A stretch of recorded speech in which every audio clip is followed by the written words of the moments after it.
Alright, so moving on to the exhaust port today, which I recommend doing the exhaust port before the transfers because your exhaust height will end up determining what your transfer height should be at.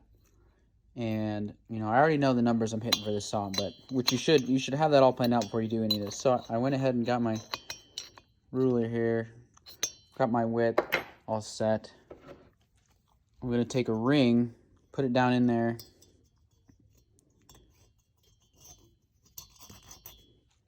put it into my mandrel, which you could also use a piston as well. But luckily for me, I have this here.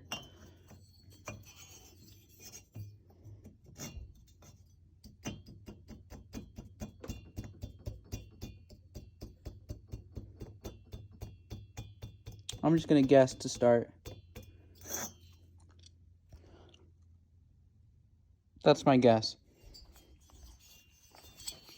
I'm going to get the top in, put the piston on, I'm going to put it back on. I'm going to use the degree wheel, run it up to that piston, measure the duration, do some calculations,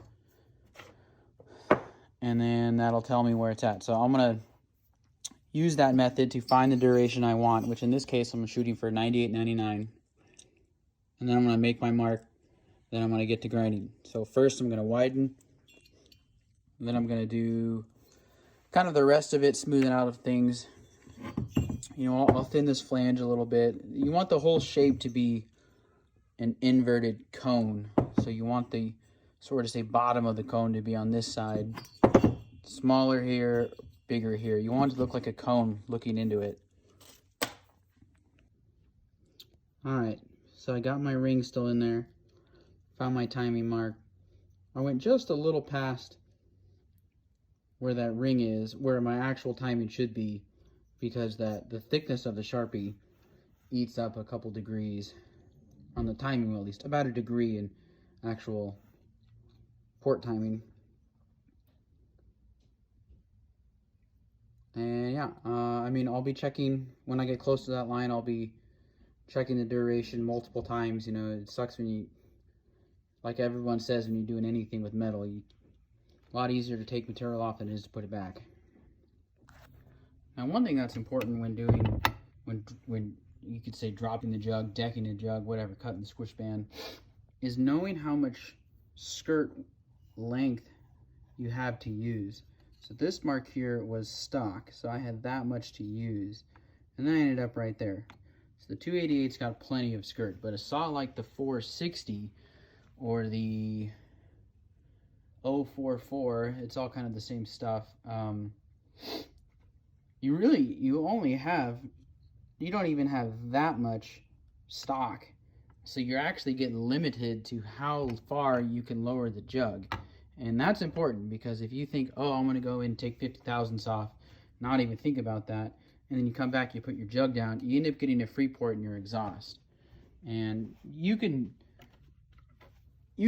do free porting in the exhaust to a point, and it'll be fine. But there's a certain point you get too much free porting, and the saw's going to act like it's got a leak, even though it doesn't.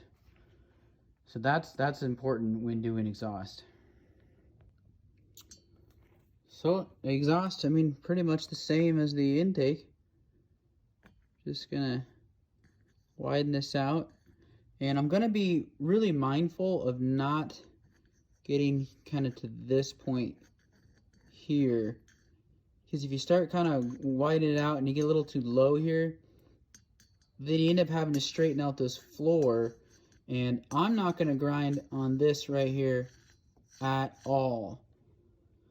And like I said a moment ago, that's important, because if you get below that skirt, like on a 460, you take 35 thousandths off that saw, and you're like right on the edge of that skirt on the bottom. And so if you end up grinding any of this away, well, you're going to start free porting. So not as important on this one, but like I said, I won't be grinding pretty much any of this right here. I'm going to widen, and then I'm going to lower. Sorry. I'm going to widen, and then I'm going to raise it. Raise the exhaust port, lower the intake. And there it is. One finished exhaust port. No, I'm just kidding, but yeah, roughed in. So again, I'm gonna flip this up. I'm gonna come from the inside, just like I did on the intake, and start smoothing that stuff out.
So I went ahead and switched back to this style burr again, and I'm just gonna be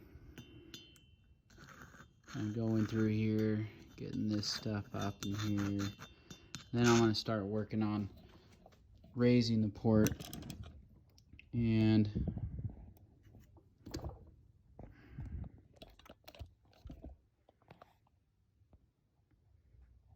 it's hard to see. I got that stuff smoothed out.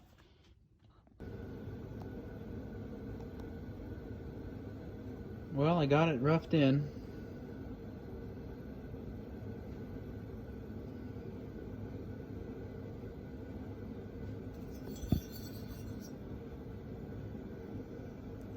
Honestly, if you only took it this far, it wouldn't be that bad, as long as you just beveled the edge as well. But it's gonna be really easy to polish this. So I'm almost done with this exhaust port now.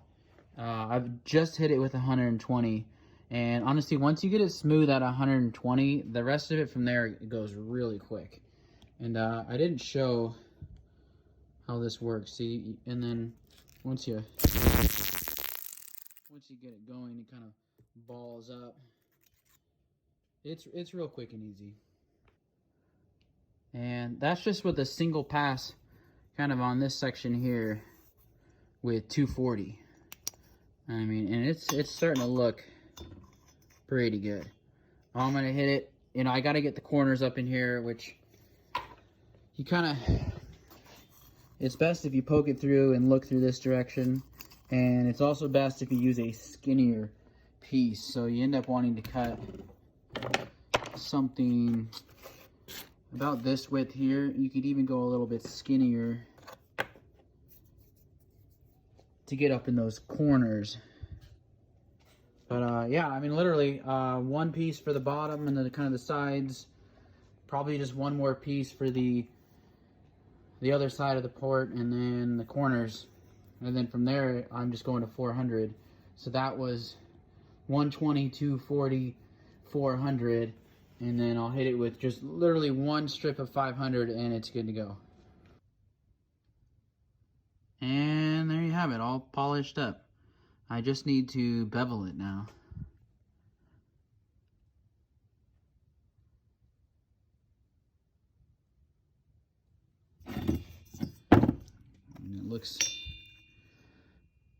It looks great. This is where, like I was saying, it's important that your final grinding is somewhat smooth. You know, if you got big gouges and nicks, you're not really going to be able to polish that out. You'll still have those nicks showing. It might be, everything else might be nice looking, but you'll still have nicks and stuff in it.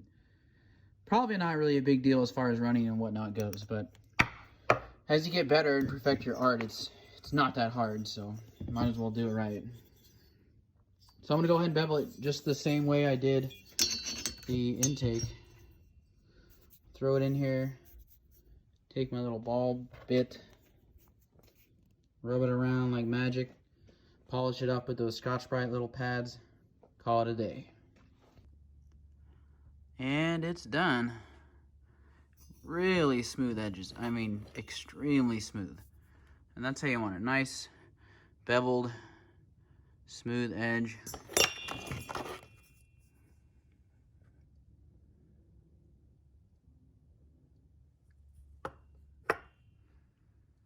It just kind of looks funny from that little polishing pad. It's fine.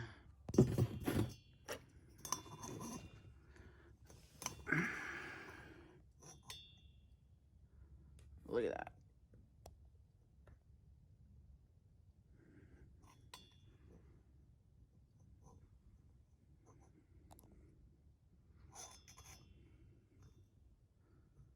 God, it's hard to get a good shot of that.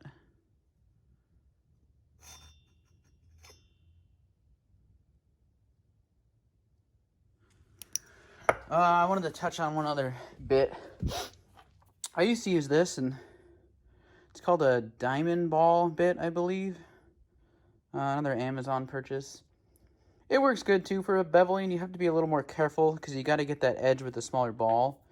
And it leaves a rougher finish, which is where I adopted the practice to use one of these. And these are the same thing. They come in different grits. They all are pretty soft. Another Amazon purchase. I actually had this one laying around. I was like, oh, that actually might work better. And it does. It's quite a bit smoother without having to smooth it out. But I still go ahead and do that anyways. And honestly, I think on the exhaust, that's it. You know, we got the grinding and polishing and got my timing. And I will say on any port, when you rough it in, you probably want to leave it a ½ degree or a degree less than what you're shooting for, because by the time you polish it and bevel it, you end up lowering it or raising it that much more. So something to think about when you're doing the work. Tonight it's already 8 o'clock, but I'm going to talk about it, show you some tooling, and then I'm going to do it. I might start on it tomorrow. I got some stuff going on. Probably Friday then, maybe Saturday. Today being Wednesday.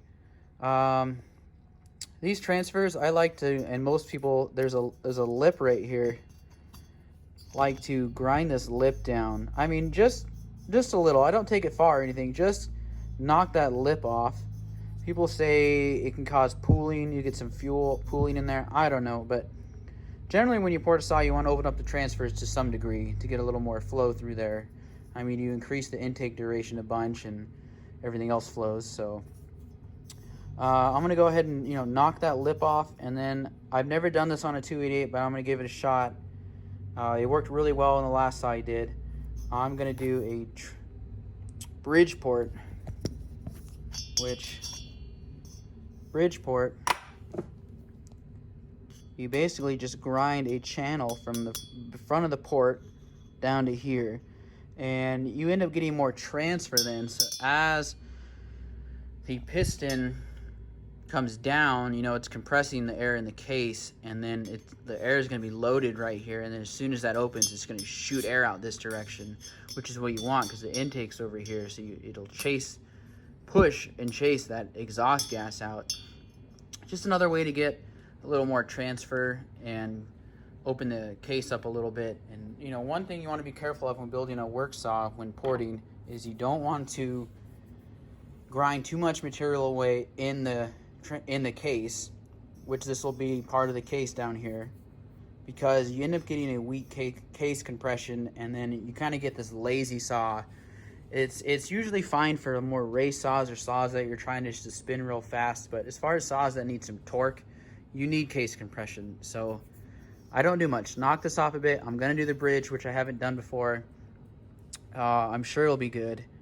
And I'm going to raise that transfer. I'm going to do the same thing I did with the exhaust. I'm going to put the ring in there and slide it up to where I estimate it. I'm going to time it. I'm going to find that mark. I'm going to take my Sharpie and mark it. Then I'm going to get out this expensive right-hand piece.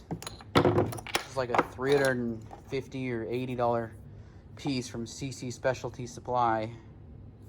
Only place you can get it from, and it's freaking expensive. And honestly, I don't even like the way it works. I've gotten considerably better at it from the first day, but you can't use it at an exact 90. You can't just go here and go. It'll catch and grab like crazy. You'll break your bit. You'll mar up the material. You actually have to kind of get in here like this, and then you got to angle it as far back as you can. And then you got to get it kind of going, and then you slowly bring it across. And then it gets kind of hard because you get caught up over here. But it works good. You get a good finished product. That's the best way to do it. There is another way to do it if you don't want to buy that stupid expensive right-hand piece that doesn't work all that great. What am I saying? It does work good. It's the best thing, but it's a learning curve for sure. You can take this bit here, that sphere bit, and you can actually come in at an angle like this and just go like that. It would kind of be called raising the lip. You can get some material down in there, and you can also take cutoff wheels. You can take this and kind of get in there like that as well. I know there's some other porters who did this just this way for quite a few saws and had good success. And I never had any problems in the past just strictly raising the transfers with this technique here. And like I said, you don't have to buy that then. The difference, transfers probably don't flow quite as well. It's a little harder to get the direction correct for where the transfers are flowing. And this makes an all-around better looking port. And I'll show you when I grind on this, it'll look really ugly. And the thing that really saves the day is polishing again. I'll take it to 120. I'll come in here with 120 and it'll look night and day different again between the roughed in and the finished product. So yeah, I'm gonna do that tomorrow or something, which won't matter because the video will just pick right back up again.